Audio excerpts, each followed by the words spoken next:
Días, mi nombre es Sofía Escobar Ugarte, estudiante de medicina del primer semestre, y el día de hoy les vengo a hablar sobre las uniones celulares. Bueno, entonces para empezar este tema debemos primero tener un concepto muy claro que es el concepto de los tejidos. Bueno, los tejidos son un conjunto de células o pues también estructuras agrupadas que cumplen una función determinada en diferentes partes del cuerpo. Y tenemos 4 tipos de tejidos esenciales en nuestro cuerpo. Primero tenemos el tejido conectivo, el tejido epitelial, el tejido muscular y el tejido nervioso. El tejido epitelial pues va a ser el tejido que más abordaremos durante esta exposición. Bueno, entonces como ya te digo anteriormente, hoy vamos a tratar las uniones celulares y estas se encuentran principalmente en el tejido epitelial. Estas tienen una función principal que es muy importante y es amarrar o pues integrar las células entre sí y además también las comunica. Entonces, debido a estas dos funciones principales que tiene, le permite clasificarse en uniones celulares estructurales o funcionales. Bueno, entonces, como se puede ver en nuestras diapositivas, según su estructura se puede clasificar en zónulas, fascias o bandas o máculas, y según sus funciones se pueden clasificar en ocluyentes, adherentes o comunicantes. Bueno, entonces ahora explicaremos en qué consiste pues como cada uno brevemente. Las uniones celulares estructurales tipo células se caracterizan principalmente por rodear la célula en toda su periferia, así pues como se puede ver en la línea verde que se encuentra en la imagen. Bueno, entonces la tipo célula la podemos distinguir como un tipo cinturón o un lazo que rodea algo, ¿cierto? Ahora, las tipo fascias o también pues llamadas como bandas, pues tienen como, digámoslo así, dos tipos. Fascias es cuando cubren toda la cara de una célula como el fragmento verde que podemos ver en la imagen, o bandas cuando es como un fragmento más pequeño y pues lo que tienen es la función de unir un pedacito de célula con otro pedacito de célula de acuerdo a esa forma, pues o la cara completa o solamente la línea negra, pues como lo podemos ver en la imagen. Bueno, y finalmente las de estilo máculas se reconocen principalmente por tener una forma de círculo o de botón, como se puede ver en los punticos verdes que están ahí en la imagen. Y pues sí, también cumplen la función de unir dos células por medio de esta forma. Bueno, ahora hablaremos sobre las tipos funcionales. Entonces, las uniones celulares funcionales tipo ocluyentes se caracterizan principalmente por generar permeabilidad y restringir o pues regular el paso de líquidos entre dos células. Bueno, pero pues antes de decir esto, cabe resaltar que es entre la zona basal y la zona apical, que más adelante explicaremos más específicamente qué son estas dos zonas. Y las tipocluyentes, entonces las podemos como asemejar más como con los temas de sellamiento, pues sí, pues como algo que nos sella y es como un filtro, por decirlo así. Bueno, ahora las tipo adherentes son uniones con demasiada fuerza que hacen el trabajo de unión fuerte, como una costura, para juntar dos células entre sí. Y pues en este momento sería la línea azul que podemos ver en la imagen. Bueno, y las que son con estilo comunicantes ayudan a intercambiar sustancias entre dos células por medio de un canal. Y siempre tiene que ser por medio de este canal. Entonces, las comunicantes se pueden asociar a comunicar un canal para emitir sustancias. Bueno, ahora vamos a ver las principales características que tiene el tejido epitelial y pues comenzaremos con la primera. Entonces, la primera es la célula ocluyente. Bueno, Como bien se sabe, esta recubre toda la periferia de la célula, pero se encuentra especialmente en la parte apical y además regula el paso de sustancias desde una parte apical hasta una parte basal. Bueno, entonces, esa célula ocluyente presenta proteínas, las cuales pues, son clasificadas en tres tipos. Uno, las proteínas transmembranas, proteínas de placa citoplasmática y proteínas de citoesqueleto. Esas proteínas las podemos encontrar en la imagen que está debajo de la definición de la célula ocluyente. Una de las proteínas de transmembrana podemos encontrar las ocludinas, las claudinas y las YAM. Pero ahora, ¿cuál es la función de cada una de ellas? Las ocludinas son las que no permiten el paso de sustancias líquidas a través de la unión celular. Las claudinas, bueno, estas son más poquitas, pero de igual forma actúan como un filtro de sustancias y son importantes porque pues también estas permiten como el paso de las sustancias verdaderamente necesarias para la célula como lo es el agua. Bueno, y por último, en las proteínas transmembrana tenemos las proteínas YAM. Esas proteínas YAM permiten la formación de las ocludinas y las claudinas, entonces pues, prácticamente es como la más importante de las transmembranas. Bueno, ahora entonces en las proteínas de placa citoplasmática se encuentran las proteínas solulares, las cuales tienen tres tipos, celulares tipo 1, celulares tipo 2 y celulares tipo 3. Esas celulares todas cumplen la función de que unen las proteínas transmembrana junto con las proteínas del citoesqueleto y pues normalmente se encuentran como unos círculos pequeñitos y como podemos ver en la imagen son como unos circulitos rojos pequeñitos. Bueno, por último encontramos las proteínas de citoesqueleto. Pues estas proteínas son muy simples y pues son las proteínas que son de actina. Bueno, nuestra segunda característica del tejido epitelial sería la célula adherente. Entonces, la célula adherente es una unión caracterizada mayormente por la fuerza y esta viene siendo pues como una costura, así pues como explicamos anteriormente, y esta al igual que la ocluyente también pues tiene proteínas divididas en los mismos tres grupos, pero pues cada grupo se compone de diferentes proteínas. Entonces, las proteínas de transmembrana se componen de las proteínas caderinas E, las proteínas de placas citoplasmáticas se componen de las proteínas cateninas y de las proteínas de citoesqueleto se componen de proteínas activas, que siguen pues siendo las mismas eh, que la célula ocluyente.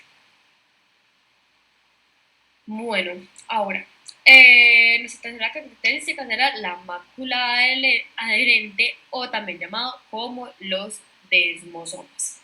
Entonces, estos desmosomas tienen una forma característica de botón o pues círculo y como bien se sabe, pues como bien ya se explicó anteriormente, unen dos células por medio de una unión circular. Esta mácula, al igual que la célula ocluyente y adherente, también tiene pues los tres mismos grupos de proteínas, pero los componentes son diferentes. Entonces, en las proteínas transmembrana vamos a encontrar la familia de las proteínas desmogloínas. ¿Por qué digo las familias? Porque dentro de estas proteínas desmogleínas vamos a encontrar dos proteínas muy importantes como lo son la desmocolina y la desmogleína.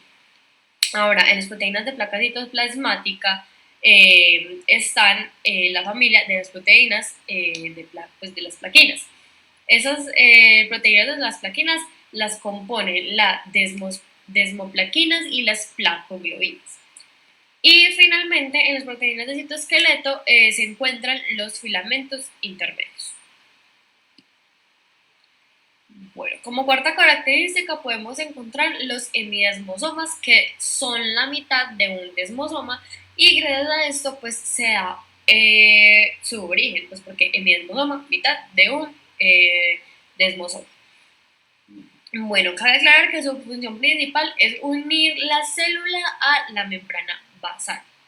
Ahora, ¿qué es la membrana basal? La membrana basal es la que le da la polaridad a la célula. Es decir, que gracias a la membrana basal podemos identificar cuál es la parte apical y cuál es su parte basal. Entonces, apical viene siendo como la parte más superior y basal viene siendo pues como la parte más baja. Bueno, entonces esa unión de la célula a la membrana basal se realiza por medio de proteínas. Entonces, también tienen los mismos tres grupos de proteínas transmembranales, de placas citoplasmáticas y citoesqueleto. Así como se puede ver en la imagen que tiene la célula amarilla y muestra como las transmembranales pueden ser como en forma de serpiente, las de placa citoplasmática pues se encuentran en la parte azul del círculo, y las de un orancito esqueleto pues son como las rayitas verdes, ¿cierto? Entonces, en este caso las proteínas transmembrana vienen siendo las desmogleínas que las componen, la desmoscolina y la desmogleína, como ya lo habíamos mencionado anteriormente. Las proteínas de placa citoplasmática también siguen siendo iguales a las de la mácula adherente. Y las proteínas de citoesqueleto sí cambian y pues ya serían los filamentos intermedios. Entonces, todas estas proteínas que acabamos de mencionar las podemos ver en la imagen, que es como moradita con rosado, y es donde dice pues hemidesmosoma, y ahí se pueden ver mucho mejor las proteínas. Bueno, ahora nuestra unión celular a continuación será el contacto focal. Bueno, el contacto focal también hace la misma función junto al hemiesmosoma, es decir, que la ayuda, y pues por eso se puede decir como que el hemiesmosoma y el contacto focal pues ayudan entre sí porque hacen la misma función. Y eso también presenta los mismos grupos de proteínas como todas las uniones celulares que hemos ya descrito anteriormente, pero sus componentes en estas sí van a cambiar.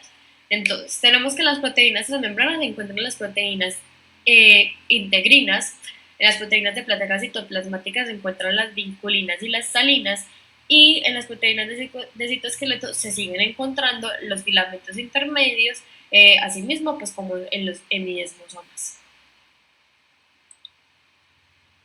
Bueno, la imagen que hace referencia al contacto focal viene siendo la imagen que es como una célula en cubito, y ahí podemos ver, identificar pues como mejor cada una de las proteínas.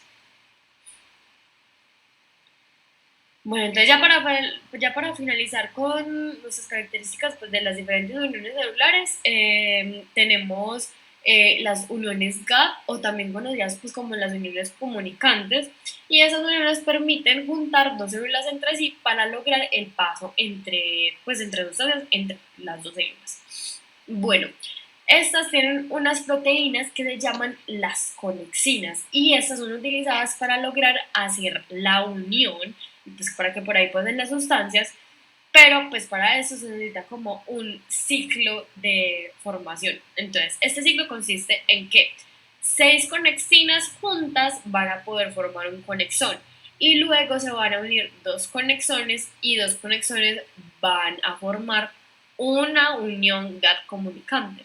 Entonces, en esta imagen de color verde claro y verde oscuro, podemos ver cómo nos describe tal cual el procedimiento. Entonces, una conexina se va a juntar 6 conexiones y nos van a producir un conexón, que es como, por decirlo así, la mitad de un barrilete. Luego, esa conexión se va a juntar con otra conexión y nos va a producir, una unión gap comunicante, que viene siendo ya pues el fragmento grande alto, y pues ya sería como todo el tubito en sí, que lo podemos ver en la imagen amarillo con verde, pues de ya de las células comunicantes formadas en la célula. Bueno, entonces ahora sí podemos empezar a hablar sobre la membrana basal, ya pues, con todos estos componentes claros. Entonces, la membrana basal es un tipo de tejido conectivo que se sitúa en el espacio extracelular, y se conoce pues más coloquialmente como una malla o como pues un tapete de carga negativa que hace la separación entre el tejido epitelial y el tejido conectivo. Entonces, esta es como un fragmentico delgado, pues como una mallita, entonces nos separa el tejido epitelial del tejido conectivo, así como se puede mostrar en la imagen en la imagen microscópica que está allí. Bueno, entonces, esta se puede encontrar en tres partes. Uno, rodando las células musculares, 2 alrededor de los adipocitos y 3 en la base de los epitelios. Así como se puede ver, miren el fragmento rojo que se encuentra en el dibujo realizado por el profesor Jairo.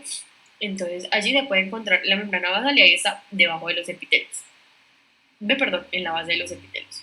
Esa también cuenta con 4 funciones muy importantes. Entonces, ¿cuáles son? Uno, nos permite la identificación de la polaridad de la célula, puesto que pues, esta se encuentra en la parte basal, entonces nos permite identificar cuál es la parte apical de la célula. Y cabe aclarar que en la parte apical de la célula hay veces que podemos pues, encontrar microvellosidades o cilios, pero pues esto depende del término que sea. Como segunda función, pues puede servir como una vía de migración celular. 3 es un filtro selectivo y nuestra última función es que promueve la supervivencia celular. Entonces, esta presenta 3 capas que la componen. ¿Cuáles son? Uno, la capa lúcida o pues también llamada como capa clara. 2, la capa densa y 3, la capa reticular. Cada una de estas capas van a presentar ciertas proteínas que le dan como su característica esencial. Entonces, la capa lúcida la componen las integrinas, las lamininas y las entactinas. Y las entactinas cumplen el rol de unir la laminina a la capa densa.